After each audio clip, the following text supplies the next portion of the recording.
Salut tout le monde, on se retrouve une fois de plus ensemble pour partager. J'appelle ça partager, c'est pas vraiment que je vous enseigne, mais je partage le peu que je connais avec vous. Alors aujourd'hui, j'aimerais récapituler, faire une synthèse de tout ce qu'on a vu, parce que j'ose croire que il n'y a que trois grandes notions, trois règles qui importent lorsqu'on apprend la musique, la guitare. Trois règles d'or. Pour gagner, pour jouer un jeu et gagner, pour bien jouer, il faut connaître les règles du jeu. Moi, je pense qu'avec ces trois règles, ces trois principes, ces trois notions que je vais aborder, qu'on a déjà vu juste synthétiser, ça résume en fait tout ce qui est la guitare Seven Sucus. Les trois règles qu'il faut connaître, que tout guitariste doit connaître, selon moi. C'est ceci. Première règle, le shape. J'ai parlé du positionnement du soliste sur la manche. C'est ça en fait le shape, les différentes positions. On a vu qu'il y avait quatre. Lorsqu'on est dans la tonalité, par exemple ici, en dessous du barré, il y a une position. À côté ici, il y a l'octave. On a aussi une position ici où on pourra faire des solos. C'est le mid, je dis mid. Parce qu'on arrive, on prend à partir de la quatrième corde. Et puis on a le high ici. Cet accord de do ici, le do ici, le do ici et le do ici. Accompagnateur, c'est ça.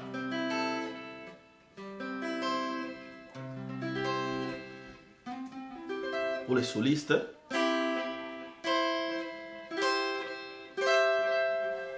c'est ça. C'est le shape. Lorsqu'on crée des riffs, on joue ce jeu.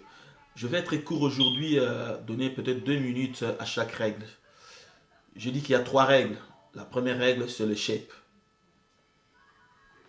Si on connaît le shape, le positionnement, c'est un bon départ.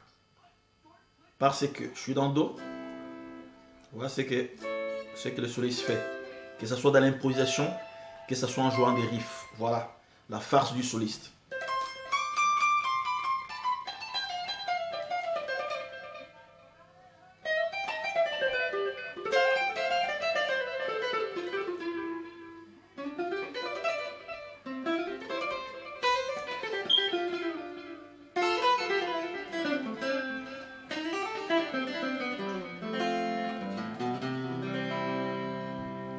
Je vais commencer à jouer ici, je suis arrivé ici. Pour les non-initiés, c'est la magie. Super guitariste. Mais pour ceux qui connaissent, il n'a fait que suivre la première règle, le shape, positionnement. Tu joues la même chose sur toutes les positions. La première position. Dire première, deuxième position, c'est pas ça. Je vais juste indiquer que la position octave, elle est aussi ici. Alors je joue le scale, je joue les notes qui sont autour.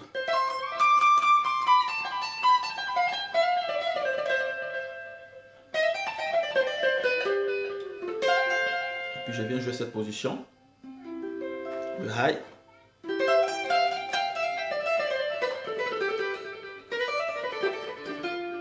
Puis je viens jouer ici, sur ce shape.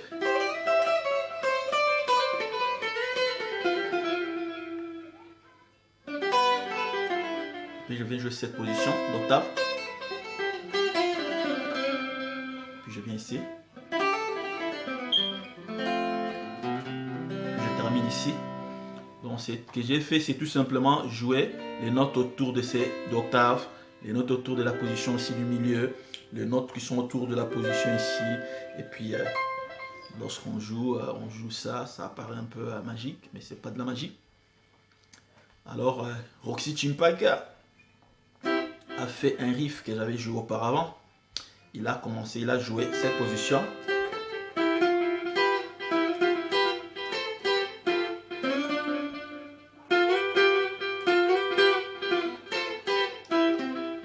cette position. Après, il vient ici.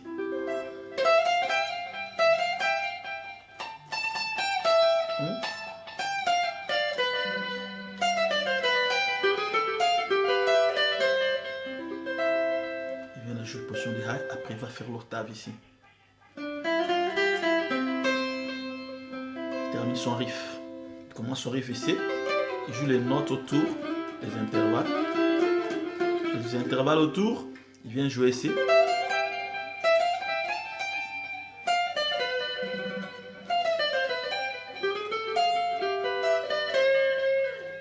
Après, il termine avec l'octave.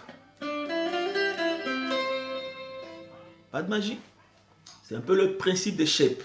Tu connais tes shapes et tu vas commencer. C'est ça même, c'est comme ça qu'on fait des solos, des sabènes, faire des détentes. Tu joues une autre shape du même accord. Donc les shapes, le positionnement. Ça c'est la première règle. Alors, deuxième règle.